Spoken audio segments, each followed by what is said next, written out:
Bonjour à toutes, bonjour à tous. Bienvenue pour notre bilan des deux études de cas que je vous avais la dernière fois proposées, c'est-à-dire celle sur la décolonisation. Rappelez-vous, les territoires colonisés le sont par des métropoles européennes. Ces territoires sont situés en Asie et en Afrique. Et on avait proposé la fois dernière l'étude de deux études de cas, justement.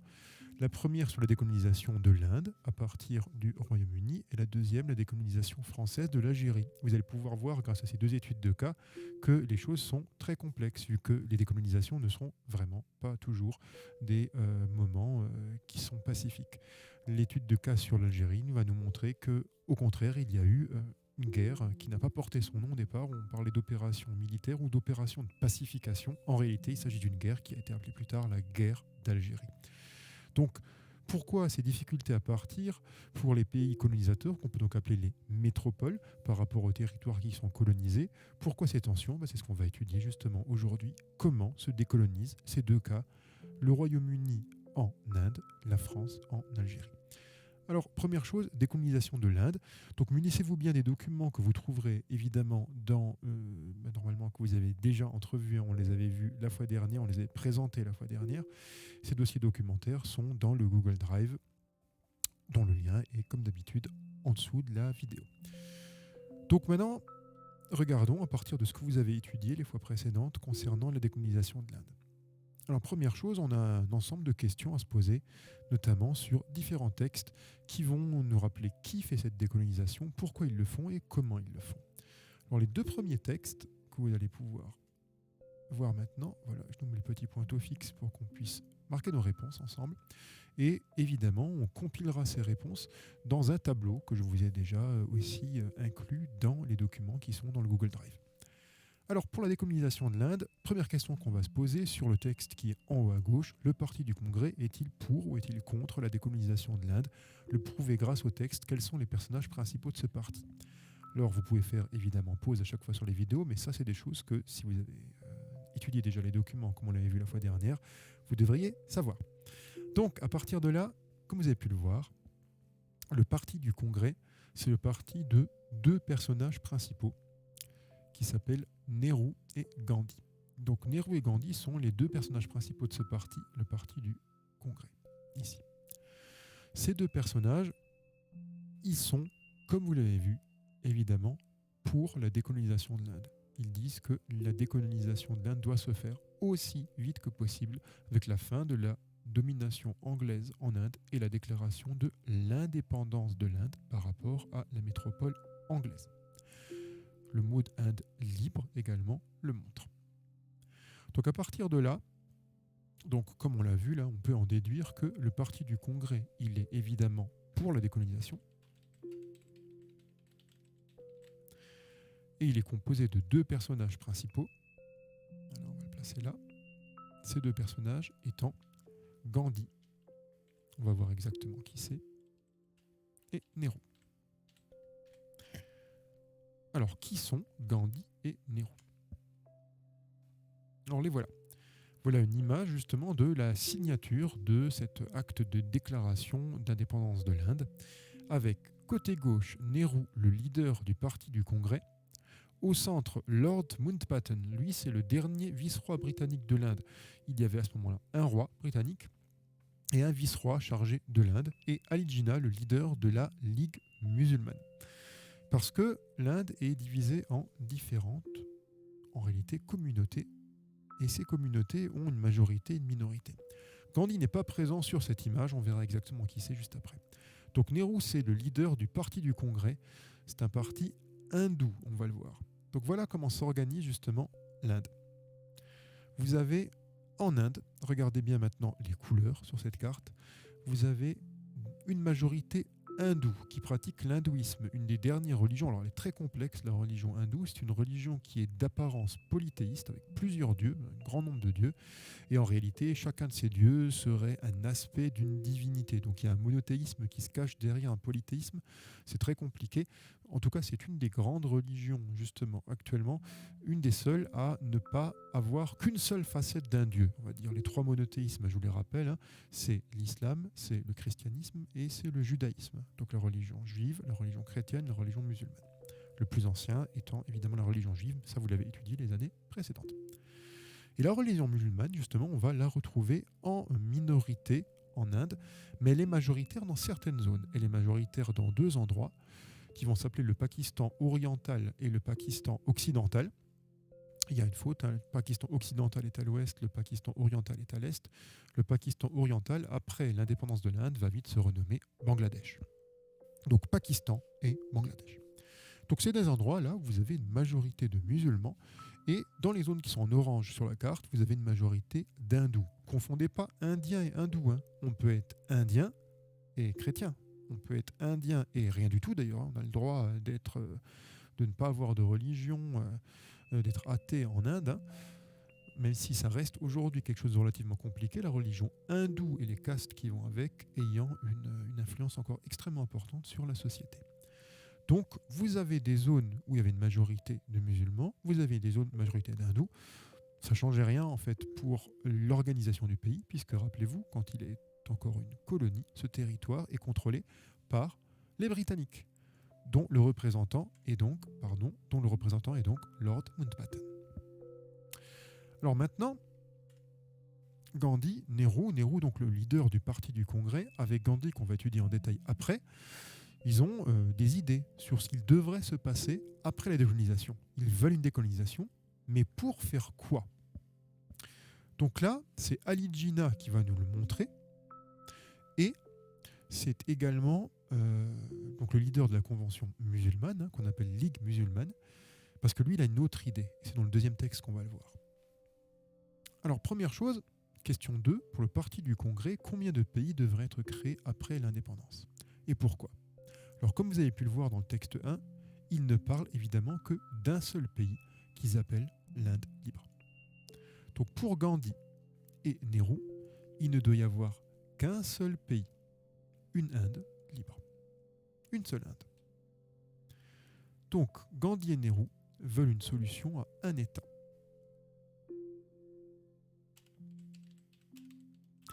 Et pourquoi veulent-ils un seul État? C'est parce qu'ils veulent une union des Indiens.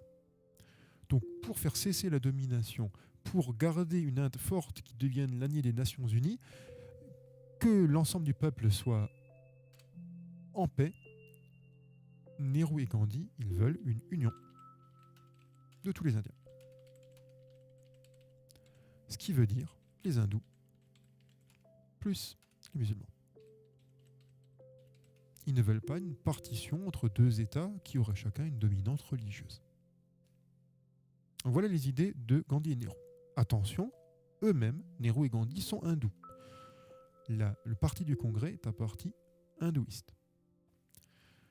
Alors, je sais que ça peut sembler bizarre, hein, ce mélange entre politique et religieux. N'oubliez pas qu'on est au milieu du XXe siècle. N'oubliez pas qu'on est dans une zone qui est dominée, qui n'a pas encore les mêmes habitudes démocratiques que nos pays démocratiques occidentaux peuvent avoir. Et là, vous avez encore des scissions religieuses très importantes qui se font entre des zones majoritaires et des zones minoritaires. Et vous allez voir qu'elles vont avoir des conséquences absolument terribles après la décolonisation indienne. Mais confondez pas, hein. Indien, c'est pas hindou. On peut être hindouiste hors de l'Inde, ou on peut être indien sans être hindouiste. Donc indien, hindou, pas la même chose, et hindou prend un H. Indien n'en prend pas.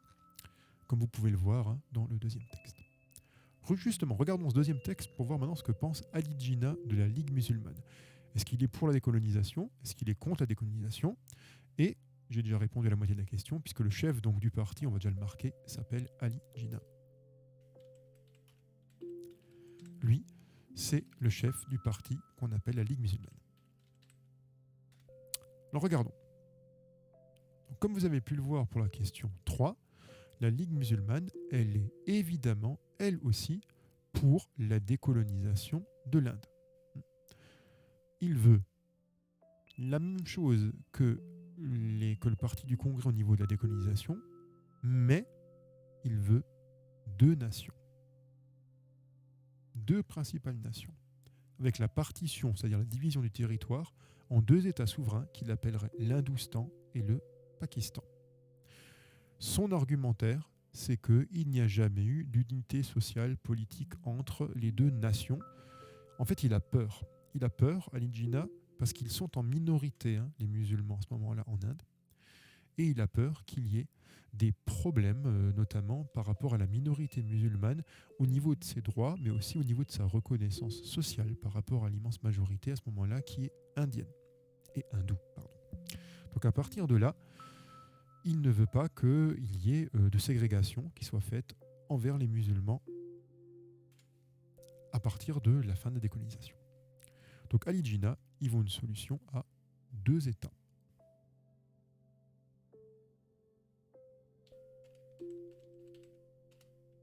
Il veut un État indien, hindou, l'Hindoustan, plus un État indien, musulman, Pakistan. Et le problème, ça va aussi être quel territoire, dans ces cas-là, Ali Jinnah veut-il ? Parce que vous vous rendez bien compte qu'ils vont vouloir, tous les deux, les meilleures terres et les meilleures régions. Ça ne va pas se baser que sur des critères de communauté religieuse. Alors, deuxième chose maintenant. Comme on l'a dit dans la question 3, et maintenant on va voir aussi le point de vue des Anglais avec le fameux Lord Mountbatten. Donc comme on l'a dit dans la question 3, il faut créer 2 États.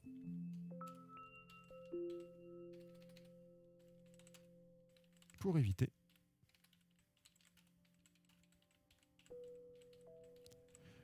les discriminations envers les musulmans. Ce sont là les idées de Ali Jinnah. Donc il n'a pas forcément confiance dans le parti du Congrès et dans la capacité du parti du Congrès à éviter les conflits après la décolonisation. Pour l'instant, ceux qui maintiennent le pays dans une paix relative, mais qui privent le pays de ses ressources et le peuple d'avoir les ressources du pays, c'est bien sûr les Anglais qui sont les colonisateurs. Et eux, qu'est-ce qu'ils pensent ? Donc ça va être la question 5 qui se voit avec le petit texte qui est à gauche. Alors vous avez vu, à ce moment-là, première chose, le représentant officiel du Royaume-Uni en Inde, c'est Lord Mountbatten, vice-roi des Indes. Et ils sont d'accord. En 1947, ils veulent effectuer le transfert de pouvoir entre des mains indiennes responsables, au plus tard en juin 1948. Donc en 1947, il n'y a plus de débat. On va voir justement pourquoi on en arrive là, mais le Royaume-Uni est d'accord pour décoloniser.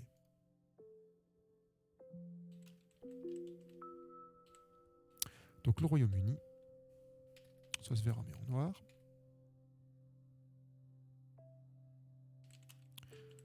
Le Royaume-Uni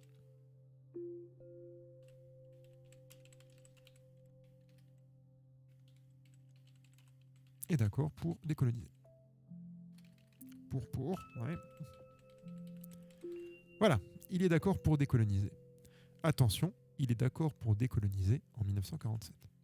Il va falloir attendre la fin de la Deuxième Guerre mondiale pour que ça soit le cas. Et vous allez maintenant voir que ça va être au terme de quelque chose d'assez incroyable qui ne s'est plus reproduit à l'échelle du monde. Une désobéissance civile pacifique organisée par Nehru, certes, mais surtout le fameux Gandhi dont on va maintenant parler. Donc en 1947, ça a l'air plié. Je vous mettrai évidemment différents documents vidéo dans la description de la vidéo, différents liens. Vous allez voir que les Anglais sont d'accord. Mais qu'ont-ils fait, ces Indiens, pour que les Anglais soient d'accord ? Ils ont appliqué des méthodes qui n'ont plus rendu la colonisation possible. Et celui qui va être l'architecte de cette mise en place, c'est un personnage qui est assez incroyable à l'échelle du XXe siècle et même de plus. C'est celui qu'on appelle le Mahatma, la grande âme, Gandhi. Donc Gandhi, le voilà, vous avez devant les yeux 2 photos de Gandhi, vous aurez d'autres documents dans la description. Regardons exactement quelles sont les méthodes utilisées par ce fameux Gandhi pour parvenir à la décolonisation de l'Inde par les Britanniques. Donc il y a des expressions du texte, il y a notamment 2 mots du texte qui résument toutes les idées de Gandhi que l'on va étudier dans la question donc 6. Vous avez vu, si vous résumez toutes les idées de Gandhi, vous arrivez à une formule, la désobéissance civile. Il y a même la définition, refus collectif de se soumettre aux lois jugées injustes. Attention, Gandhi à ce moment-là est, et le sera d'ailleurs toujours, non violent. Il ne veut pas une opposition violente. Il ne veut pas de terrorisme indien pour obliger le Royaume-Uni à partir. Gandhi est un avocat, il fait des études à Londres.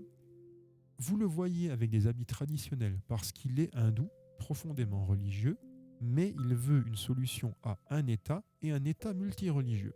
Il s'oppose à la division entre Hindustan et Pakistan.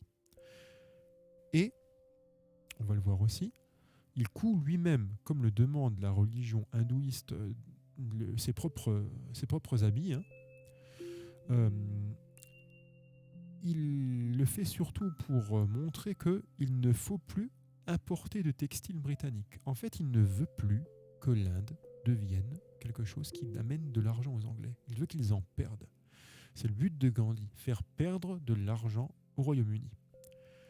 Donc, désobéissance civile, ne pas se soumettre aux lois, ne pas payer les impôts, ne pas travailler pour les Anglais, manifester pacifiquement en faisant notamment des sittings, c'est-à-dire en s'asseyant sur les chemins de fer, sur les lignes de chemin de fer pour éviter le passage des trains par exemple.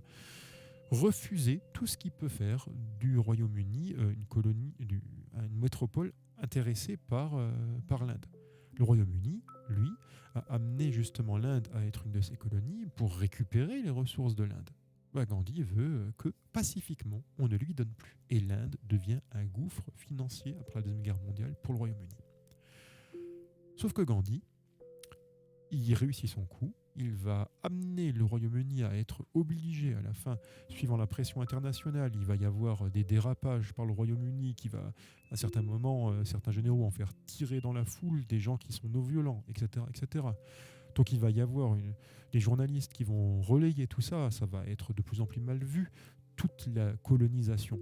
Finalement, devant ce gouffre financier et ce gouffre en termes de publicité, le Royaume-Uni part, et Gandhi, lui, propose toujours sa solution à État multireligieux. Dans son propre camp, les hindouistes, les extrémistes n'en veulent pas. Ils veulent la scission et la séparation du parti. Et Gandhi lui-même, chef du parti du Congrès avec Nehru, va être assassiné par un extrémiste hindou de son soi-disant propre camp en 1948. Donc Gandhi voit la séparation mais de l'Inde par rapport au Royaume-Uni, donc la décolonisation, mais pas beaucoup après à côté de ça. Donc ces méthodologies, la méthode de Gandhi, est résumable en indiquant qu'il s'agit de la désobéissance civile. Donc il s'agit d'un refus non violent. Très important, c'est extrêmement rare à l'échelle du monde qu'il y ait des manifestations non violentes et qui amènent en plus vraiment à la résolution des choses. Alors il y met une trentaine d'années, vous allez voir dans les documents que je vous mettrai en lien. Gandhi, c'est quelqu'un qui va plaider la cause de l'Inde libre auprès des Anglais pendant très très très longtemps. Et il va justement profiter, comme on l'a vu avec la conférence de Bandung qui se passe après, etc., de ce nouveau vent de droit des peuples à disposer d'eux-mêmes après la Deuxième Guerre mondiale pour imposer ses idées au Royaume-Uni. Donc le refus non violent de se soumettre aux lois, mais pas seulement aux lois aussi, et à l'économie britannique. Donc voilà ce que c'est que la désobéissance civile. Il va être emprisonné plusieurs fois pour ça. Il va être le promoteur d'une révolte non violente et il réussit son coup jusqu'à, en réalité, sa mort. Les choses vont déraper après la mort de Gandhi, mais il va réussir à empêcher le Royaume-Uni, l'Inde de se décoloniser violemment. Donc un vrai tour de force à ce niveau-là. Et les violences, malheureusement, vous allez le voir, ont lieu après. Alors Gandhi pense aussi plusieurs choses qu'on va voir et qu'on a vu. Vous avez vu qu'il pense qu'il faut éviter quelque chose après le départ des Anglais. Il faut éviter la séparation en deux États.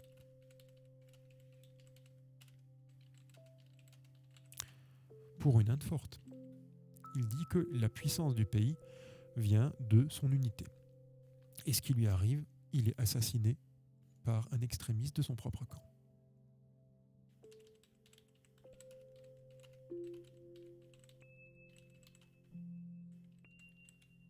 Par un extrémiste hindou en 1948. Alors maintenant, regardons un petit peu comment se déroule l'après. Avec les questions 9 et 10 et 11 sur la carte qui est à gauche. La première chose, quelle est l'année durant laquelle les Britanniques ont quitté l'Inde? Alors vous l'avez vu dans différents textes, c'est marqué aussi dans la légende, c'est effectivement l'année 1947. Alors maintenant, le territoire indien reste-t-il en paix après cette décolonisation? Eh bien non, vous l'avez bien compris. Qui rentre en conflit violent? Vous le savez, vous avez donc un conflit hindou-musulman. Alors comment se passe ce conflit? Première chose, vous allez avoir des zones qui vont être des zones de violence interconfessionnelle, c'est-à-dire entre personnes de différentes religions. Donc de différentes confessions, on peut dire différentes confessions pour différentes religions. Donc ces zones vont être, vous allez voir pas n'importe lesquelles, notamment ici, le Cachemire. Cette zone, elle est contestée. Et vous savez pourquoi, rien qu'en regardant le nom. Le Cachemire, c'est un endroit qui est, à cette époque-là, un des endroits les plus intéressants économiquement de l'Inde, parce qu'on y produit la laine de Cachemire. Donc c'est un des rares endroits à cette époque de l'Inde qui soit un endroit où il y ait de la richesse. Et forcément, les deux territoires le veulent. Donc vous avez des zones qui sont contestées. Et deuxième chose, vous allez avoir d'énormes déplacements de population. Pourquoi? Parce que les gens fuient. Les gens fuient justement les persécutions. Donc les persécutions, elles sont doubles. Vous allez avoir des musulmans qui fuient en direction des zones où il y a une majorité musulmane, et vous avez les hindous qui fuient en direction des zones où il y a une majorité hindoue. Donc il y a des déplacements énormes de population. Va se créer alors une situation à deux États, exactement celle que Gandhi ne voulait pas. Cette situation à deux États, elle va créer l'Hindoustan et le Pakistan, donc l'Union indienne et le Pakistan, avec le Pakistan oriental qui deviendra rapidement le Bangladesh, encore aujourd'hui un des pays les plus pauvres du monde. Le Pakistan aussi, d'une extrême pauvreté, et l'Inde compte énormément de pauvreté aussi, même s'il y a plusieurs zones, Bangalore, New Delhi, etc., où vous avez un peu plus de richesse, notamment au niveau de l'utilisation de l'industrie des ordinateurs, donc informatique, pardon.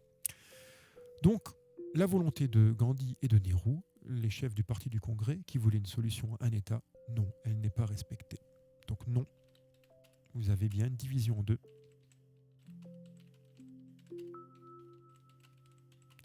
Après des conflits meurtriers.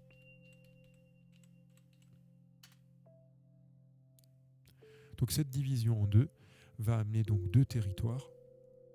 Et cette division en deux, elle est faite entre l'Inde, à majorité donc hindoue. Il y a encore aujourd'hui une minorité musulmane en Inde qui a d'ailleurs des problématiques suite à la poursuite de ces événements. N'oubliez pas que là, on n'est que dans des événements qui ont lieu après la Deuxième Guerre mondiale, donc qui ont actuellement 70 ans. Ça ne fait que 70 ans que ces choses-là sont mises en place. Donc vous avez les générations, notamment des petits-enfants des gens qui ont fait ceci, qui sont encore actuellement ceux qui gouvernent la zone. Donc c'est des événements qui ont évidemment des conséquences fortes sur aujourd'hui. Donc, ils n'ont même pas un siècle, ces événements. Donc vous avez une Inde en majorité hindouiste,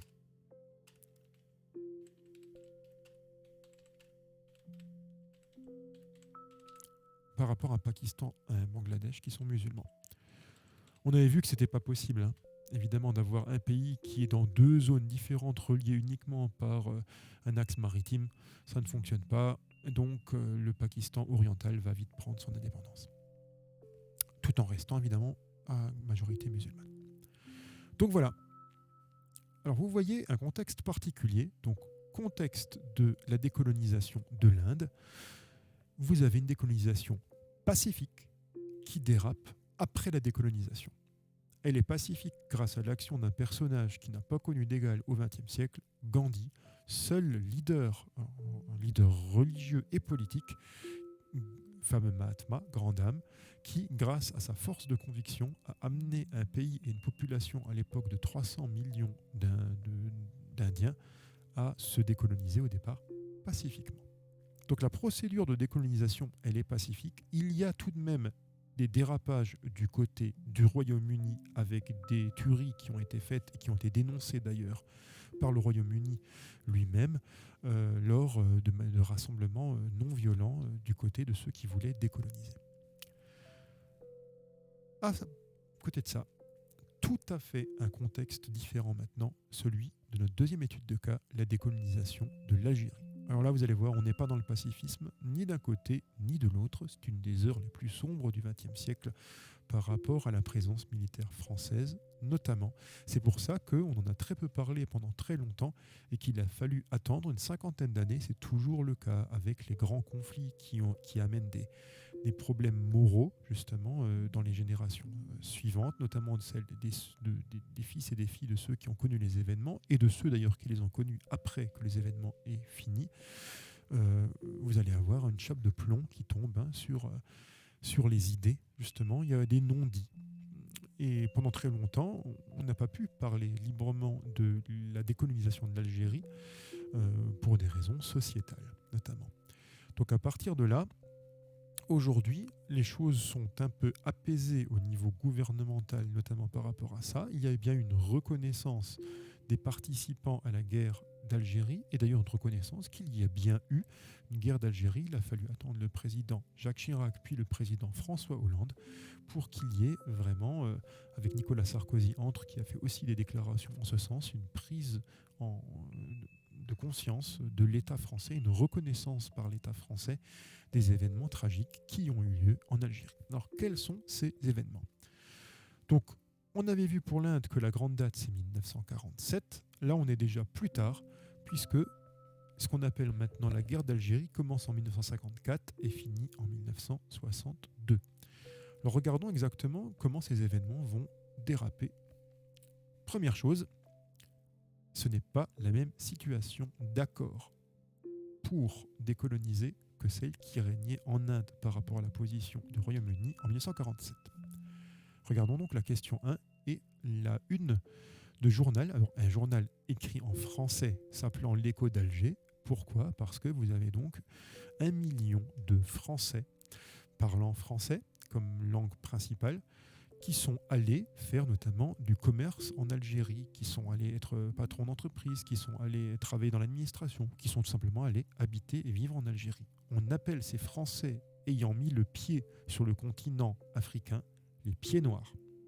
Donc les pieds noirs, ils sont à peu près au nombre d'1 million. Ce sont les Français qui sont allés vivre en Algérie et qui sont en contrôle de la totalité de l'organisation politique de ce pays, plutôt de ce territoire, puisque l'Algérie, à ce moment-là, c'est des départements français. Une zone colonisée considérée comme des départements français, avec une organisation à la française, contrôlée par nos fameux pieds noirs français, économiquement et politiquement. D'ailleurs, vous pouvez voir sur la une de ce journal, pour la première fois, le nom, ici, de François Mitterrand, à cette époque-là, qui est homme politique français, qui deviendra ensuite, à partir de 80, président de la République jusqu'en 95, évidemment. Donc, c'est d'ailleurs lui qui va répondre à notre première question. Vous avez pu voir que la France n'est pas d'accord avec la décolonisation de l'Algérie en 1954. Comme le dit Mitterrand à cette époque-là, la position officielle française, c'est l'Algérie, c'est la France. La France ne reconnaîtra pas chez elle d'autres autorités que la sienne. Donc, à ce niveau-là, vous n'avez pas une reconnaissance de la volonté algérienne de décoloniser. Alors, le conflit va avoir toutes les cartes en main, toutes les clés en main pour commencer. Alors, regardons maintenant notre frise chronologique. Quels sont les événements qui mettent le feu au conflit ? Quel événement le commence ? Quel événement finit ce processus de décolonisation extrêmement tortueux et extrêmement mortifère, vous allez voir, avec beaucoup de morts suite à une vraie guerre. Donc le premier événement, comme vous avez pu le voir, je n'ai pas marqué la réponse, donc la France, effectivement, évidemment, n'est pas d'accord. Donc non, La position officielle française, c'est que la France n'est pas d'accord.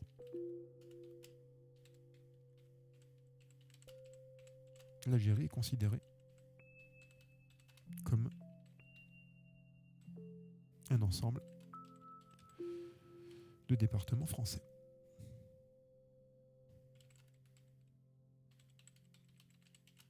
Ce ne sont pas des protectorats, comme le reste du Maghreb d'ailleurs, puisque Maroc et Tunisie aussi sont colonisés à ce moment-là par le pays, mais des départements. Alors, deux choses intéressent beaucoup la France en Algérie, les ressources algériennes, notamment le pétrole, et le fait que le désert lui permette aussi d'être un espace pour les essais, notamment nucléaires, des bombes dont elle veut absolument se doter. Le président De Gaulle, notamment, était intéressé par ça, mais va très rapidement être obligé de changer son fusil d'épaule, vous allez voir.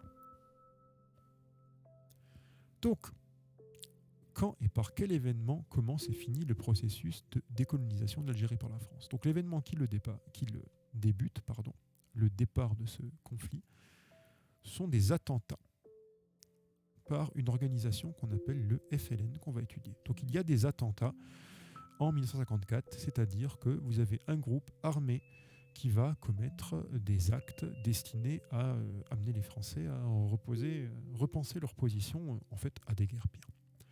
Et le dernier événement, c'est la proclamation de l'indépendance après des accords qu'on appelle les accords d'Évian en 1962. Donc, si vous faites le compte, on commence par des attentats. Donc en 1954, pour pousser la France à décoloniser. Et en 1962, vous avez la proclamation de l'indépendance, les accords d'Évian,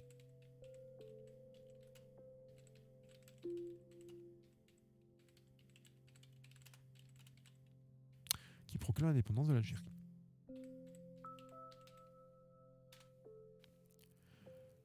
Alors, prouvons maintenant que la décolonisation de l'Algérie prend la forme d'une guerre. Ça, vous l'avez remarqué aussi. On vous parle de bataille, avec notamment la bataille d'Alger entre l'armée et ce fameux FLN qu'on va ensuite étudier. Et vous avez l'envoi du contingent. Le contingent, ce sont les soldats appelés, notamment, qui font le service militaire. Donc c'est le dernier grand moment où quand vous faisiez votre service militaire en France, vous étiez amené à partir à la guerre. Donc on envoie l'armée française.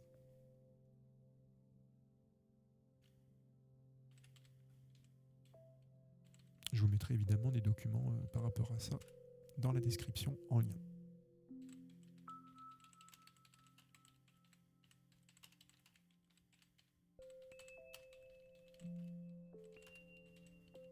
Donc contre les insurgés qui s'insurgent contre la présence française, l'armée française est envoyée en Algérie.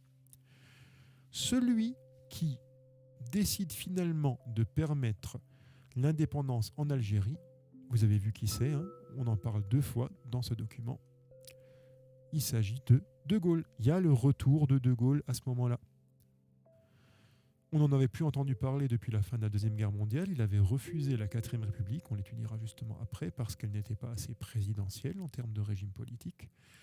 Et il accepte de revenir au départ pour continuer à empêcher l'Algérie de devenir indépendante, puisque les Européens, les Français d'Algérie, font une insurrection en 1958 à Alger pour essayer de demander le retour de De Gaulle afin de conserver l'Algérie française, mais il se rend très vite compte qu'il faut permettre l'autodétermination, c'est-à-dire qu'il faut permettre aux Algériens de déterminer ce qu'ils veulent. Et ce qu'ils veulent, les Algériens d'Algérie, les autochtones, c'est l'indépendance, évidemment. Donc, à part certains, vous allez voir ce qu'on appelle les harkis, qu'on va étudier aussi. Donc, l'homme politique français qui décide finalement de permettre l'indépendance de l'Algérie, c'est De Gaulle. Le même, celui de l'appel du 18 juin. Et pourquoi les Français font appel à lui en 1958 ? Donc au départ, en 1958,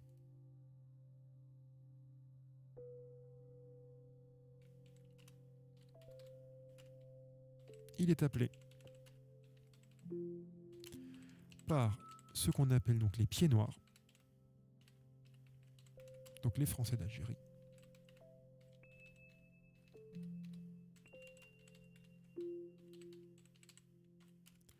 pour conserver l'Algérie française.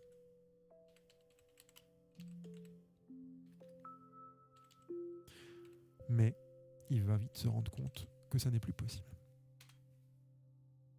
Alors maintenant, étudions l'adversaire de la France à ce moment-là, le FLN. Alors regardons quel est le but du FLN, comme vous pouvez le voir avec le document qui est à gauche, l'appel du FLN au peuple algérien qui suit justement, enfin qui encadre les attentats qui ont lieu en 1954. Alors il est très clair, hein, vous l'avez vu cet appel, hein. Notre action est dirigée uniquement contre le colonialisme. Ils ne veulent plus de la colonisation française. Comme la lutte pacifique n'a pas fonctionné d'après le FLN, Front de libération nationale, ce qu'ils veulent, c'est une lutte pour la libération qui peut prendre justement sans aucune autre considération, c'est-à-dire par tous les moyens, pas seulement pacifiques, hein, ce ne sera pas du tout la même procédure et les mêmes méthodes employées que par Gandhi.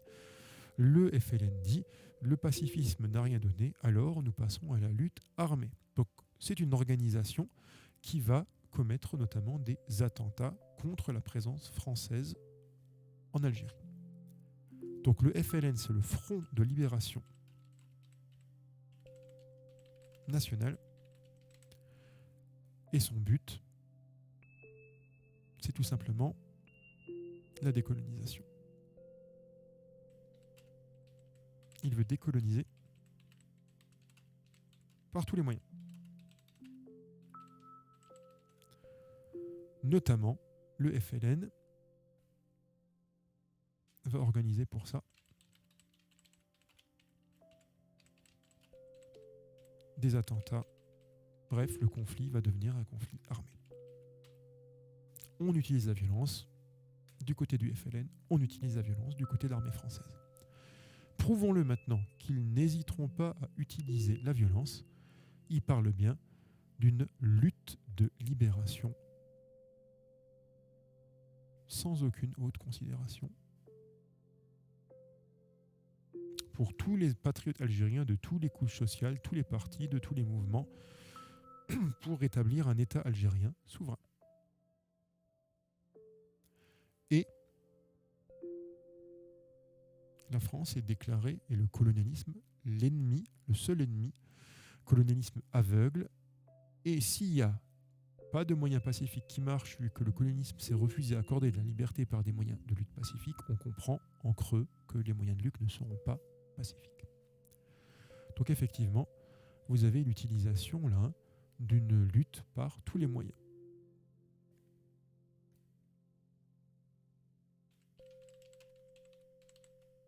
Donc la lutte est armée.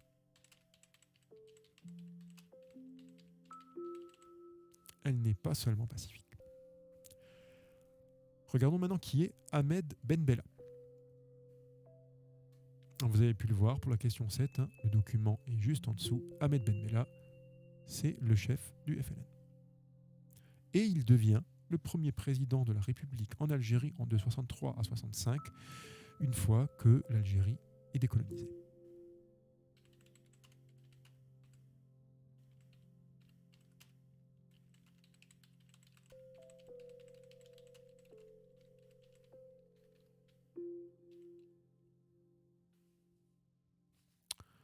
Donc il devient président en Algérie après la décolonisation. Alors vous vous attendez évidemment pas du tout à la même chose que du côté de l'Inde. Il y a une guerre, mais cette fois-ci c'est une guerre de décolonisation. Ce n'est pas une guerre entre les décolonisés, ce n'est pas une guerre entre des minorités et des majorités, c'est une guerre entre le pays colonisateur, donc la métropole, et la colonie. Et vous allez voir que les actes de guerre, ils sont des deux côtés. C'est ce que Saïd Ferdi va nous dire dans son livre Un enfant dans la guerre en 81, qui nous prouve que le FLN commet des actes violents, question 8, et qui nous prouve que l'armée française commet aussi des actes de violence. Alors regardons notre réponse aux questions 8 et 9. Alors comme vous avez pu le voir, première chose, le FLN commet des actes violents, notamment contre des personnages particuliers. Donc, au cours des 6 premiers mois de 1955, des attentats du FLN, une vingtaine de morts, et pas n'importe qui, des fonctionnaires et des gens suspects de collaborer avec des Français. Donc les fonctionnaires représentent l'État, puisque les fonctionnaires sont notamment payés par l'État, ils représentent donc pour le FLN le colonialisme de la France. Et ceux qui collaborent avec les Français, appelés harkis à ce moment-là, ce sont des autochtones qui ont choisi de travailler notamment pour des entreprises françaises, ou bien de travailler en tant qu'auxiliaires français, ou bien ensuite même de faire partie de la guerre de décolonisation, mais du côté français dans des harkas, c'est-à-dire dans des regroupements justement d'auxiliaires de l'armée sous le commandement d'un officier français, notamment pour toucher une paye et pour pouvoir payer leur famille. Et parfois, des familles étaient complètement brisées par ça. Vous aviez des harkis et puis des gens qui étaient membres du FLN faisant partie de la même fratrie, faisant partie de la même famille. Ce qui a amené à un conflit qui a été extrêmement violent et difficile au sein même des populations. Donc première chose, les actes violents du FLN ne visent pas n'importe qui, ils visent des représentants de l'État français. Ils vont donc viser des instituteurs, des profs qui représentent l'État, puisqu'ils font partie de l'éducation nationale. Ils vont viser des hommes politiques, ils vont viser des fonctionnaires, ils vont viser aussi des gens qui vont être accusés de collaborer avec les Français. Ça vous rappelle peut-être des heures sombres aussi, celles à la Libération, où vous avez les collaborateurs qui ont été, ceux qui étaient accusés de collaborer avec les Allemands, qui ont aussi été parfois, rappelez-vous, pendus au réverbère dans les rues. Donc il y a de la violence dans tous ces moments, hein, évidemment, où vous avez des tensions politiques extrêmes. Donc le FLN commet des actes de guerre violents par des attentats, notamment, et ces attentats, ce sont contre des représentants de l'État français. Donc des attentats contre des représentants de l'État français.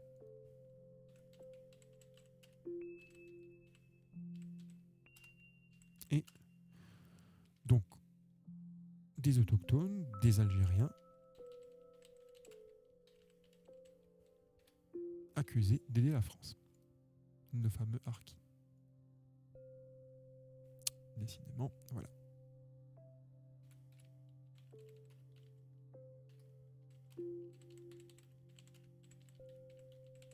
Accusés d'aider la présence française. Donc à retenir deux termes, hein. Pieds noirs. Pieds noirs, c'est les Français vivant en Algérie pendant la colonisation, et les harkis, c'est les Algériens qui sont à ce moment-là soit des militaires, des auxiliaires militaires dans des harkas, soit tout simplement des ouvriers dans des entreprises parfois françaises, hein, puisque la plupart des entreprises étaient à ce moment-là gérées, évidemment, les grandes entreprises l'étaient d'ailleurs toutes par des Français. Des Français, donc, les fameux pieds noirs. L'armée française aussi, hein. Les violences ne sont pas du côté que du FLN, l'armée française aussi est violente. Maintenant, prouvons-le. Comme vous avez pu le voir, là vous avez des représailles qui sont commises, hein. Des morts gisent sur les trottoirs couverts de traces de torture. Gros problème en France. En Algérie, pardon, l'armée française va utiliser la torture, dont des tortures avec des nouveaux moyens, des moyens électriques. On utilise des fils électriques avec des contacts au bout pour les mettre justement sur les différentes personnes et faire passer des courants. On appelle ça la gégène. Et d'ailleurs, plusieurs soldats et plusieurs généraux ensuite ont avoué l'utilisation de tout ceci. Pourquoi ? Quelle est la justification des actes ? On cherche le FLN, parce que le FLN peut être partout. Le FLN, ce ne sont pas des troupes armées militaires avec un uniforme. Ça peut être n'importe qui dans les villages. Donc à partir de là, on va aller rechercher, on va chercher des informations, on va chercher la dénonciation des membres du FLN, par peur notamment, et la torture va être utilisée. Donc c'est la dernière fois à la connaissance des populations, évidemment, que l'armée française justifie l'utilisation massive de la torture. Donc des violences extrêmes des deux côtés. Donc l'armée française commet des violences. Vous avez notamment l'utilisation de la torture. La fameuse gégène électrique utilisée. Elle est utilisée afin de pousser à la dénonciation. Ce qu'on appelle du renseignement, afin de pousser à la dénonciation.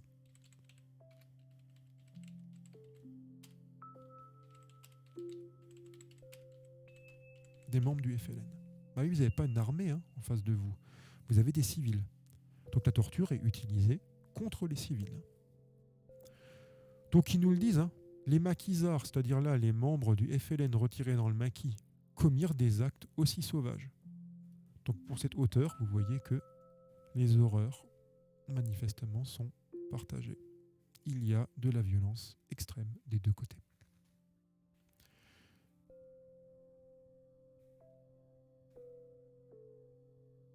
Comme on l'a vu ici, le conflit va finir par prendre fin. Les Européens d'Algérie ont beau vouloir en 1958 que De Gaulle vienne dans leur sens appuyer la continuation de la colonisation, c'est plus possible. De Gaulle se rend compte en une année que le combat, il ne peut plus le continuer. Il va demander d'abord l'autodétermination. Il va indiquer que tous les Algériens deviennent citoyens à l'égal justement des Français d'Algérie, des pieds noirs. Ça ne suffit pas. La grande majorité de la population soutient à ce moment-là les revendications du FLN, veut le départ des Français. De Gaulle se rend compte qu'il n'a pas le choix. On l'étudiera en détail lorsque l'on verra justement la 5e République en France.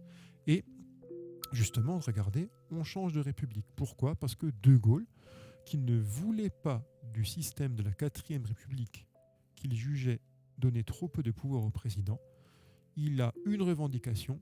Si je reviens, on change de système, on change donc de constitution, on change donc de numéro, entre guillemets, de république. Donc quand il revient en 1958, on met en place la 5e République, dont il devient le premier président. Et De Gaulle, en 1962, se rendant bien compte que la situation n'est plus tenable, que l'Algérie va subir des années et des années de violence sans qu'il y ait de résolution de problème, se résigne à signer les accords d'Évian pour mettre fin à la colonisation de l'Algérie. Sauf que notre million de pieds noirs et nos harkis, qu'est-ce qui se passe ? Donc il y a 800 000 pieds noirs à peu près qui vont quitter l'Algérie, qui vont fuir, puisque vous allez avoir à ce moment-là une vague importante de départ d'Algérie. Pourquoi ces départs ? À cause de massacres.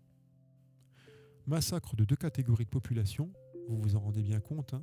D'un côté, les harkis qui vont être massacrés par les membres du FLN, ils étaient de l'autre côté, et d'ailleurs les Français militaires qui partent le savent et reçoivent l'ordre de partir.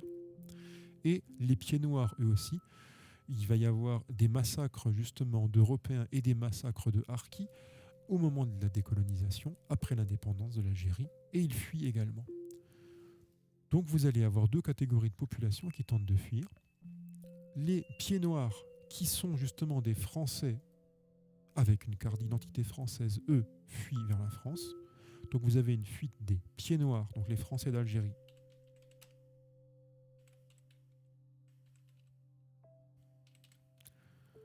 Eux, ils subissent des massacres, ils subissent des violences.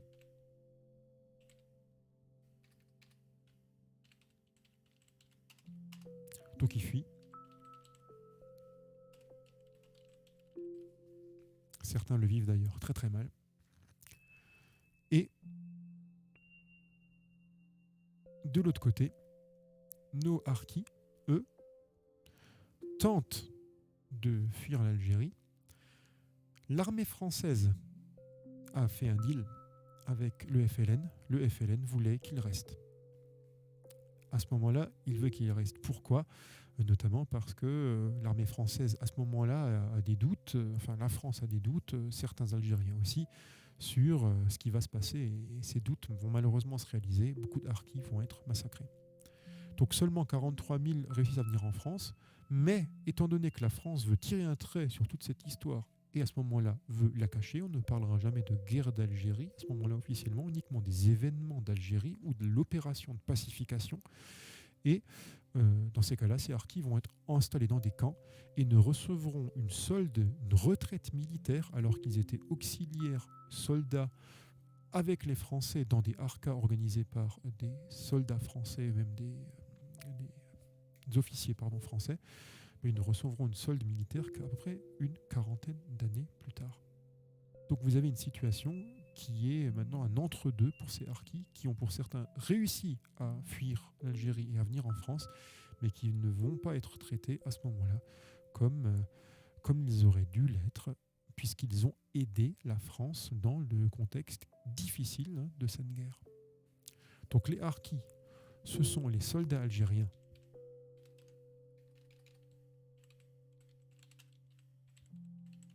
aux côtés de la France.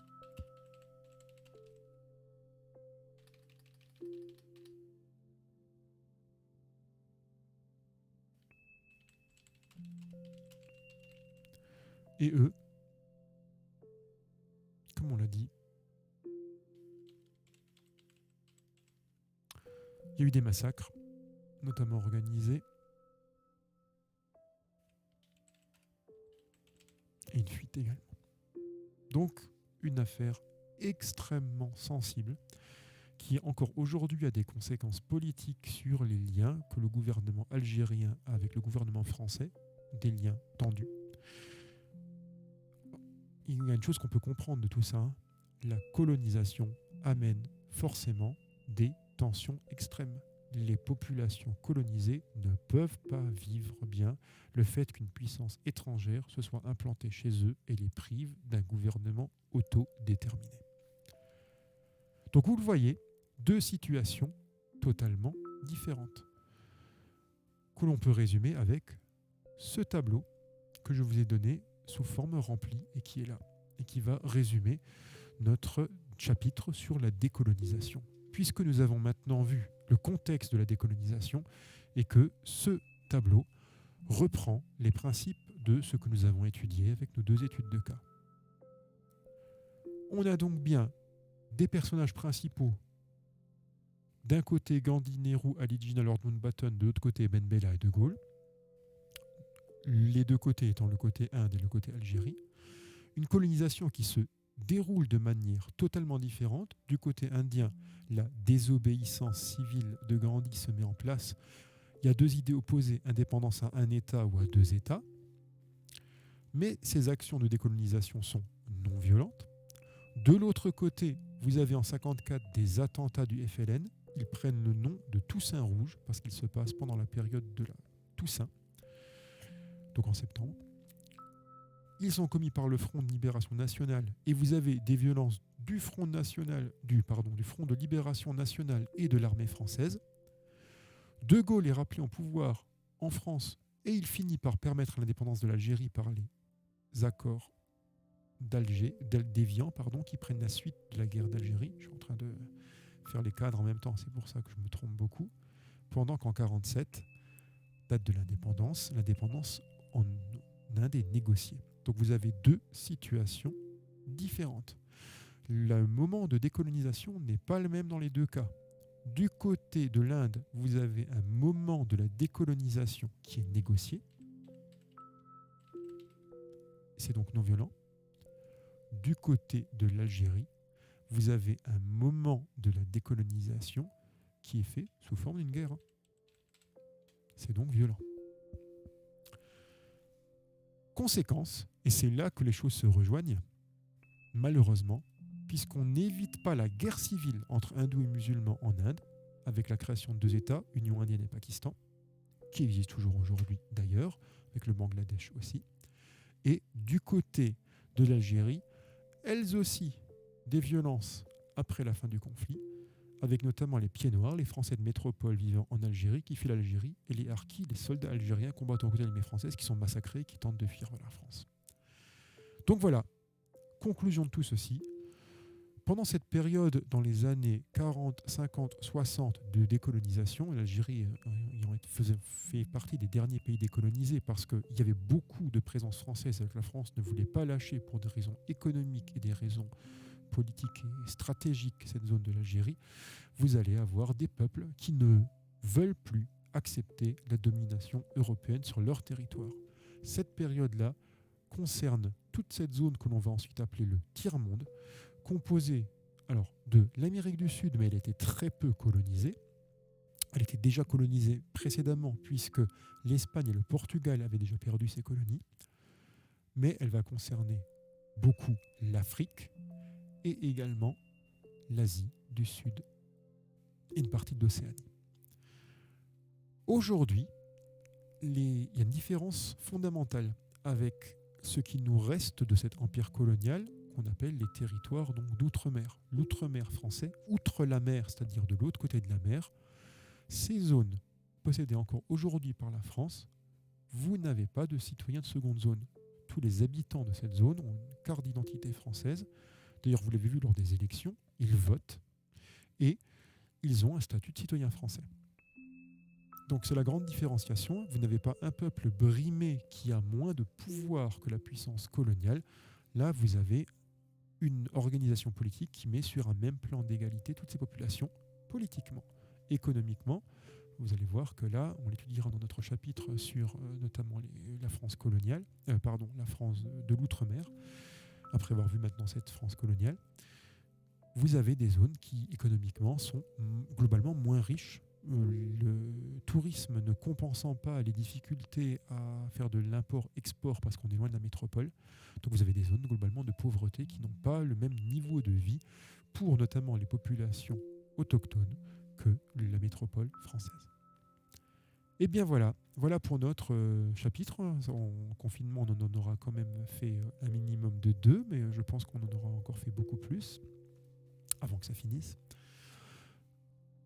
On a la mise en place d'une décolonisation qui est le deuxième thème de l'après-deuxième guerre mondiale. Le premier thème, c'était la guerre froide, le deuxième, la décolonisation, et le troisième, que l'on va étudier maintenant, c'est la création de l'Union européenne. Ce chapitre à venir va nous amener à la mise en place d'une Europe dont on va étudier aussi les difficultés actuelles. Vous l'aurez vu notamment sur le Brexit et les liens qu'il peut y avoir très très relâchés entre une Union européenne qui existe aujourd'hui et les différences de traitement par rapport à l'épidémie actuelle dans les différents pays d'Europe, avec des frontières interpays qui se ferment. Pourtant, on devrait avoir un espace ouvert en Europe dans ce qu'on appelle l'espace Schengen. Mais vous allez aussi pouvoir voir que cette Europe, elle a eu une grande positivité, un aspect extrêmement positif. Il n'y a plus eu, depuis 1945, de guerre européenne, alors que c'était 2000 ans de conflits entre tous ces pays, notamment entre la France et l'Allemagne. Il n'y a plus eu de guerre européenne depuis 1945 et depuis la création de ce qui va devenir la CK, puis la CEE, puis l'UE, qui sera le sujet de notre prochain chapitre et qui finira notre étude de ce qui se passe après la Deuxième Guerre mondiale. On arrivera ensuite au monde actuel et on en aura en fait pratiquement terminé avec notre étude mondiale puisqu'on se recentrera sur la France pour notre dernier grand chapitre qui lui parlera de la situation de la 4e et de la 5e République.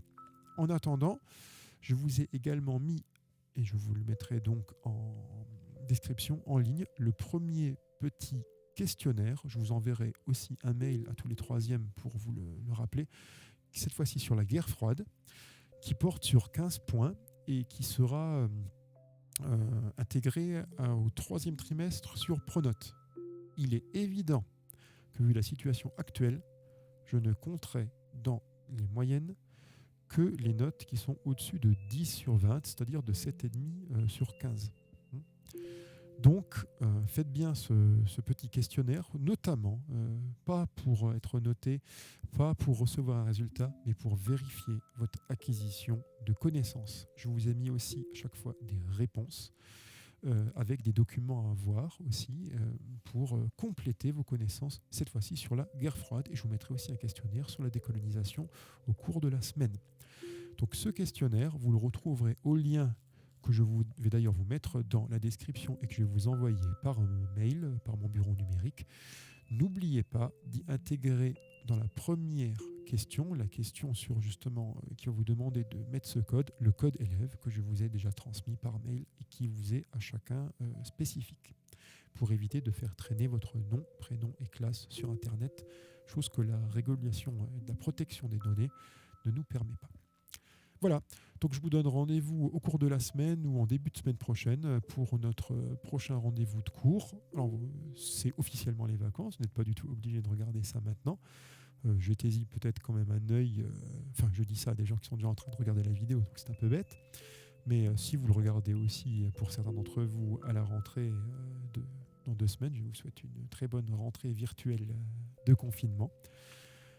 En attendant la suite des événements, je vous dis comme d'habitude, portez-vous bien.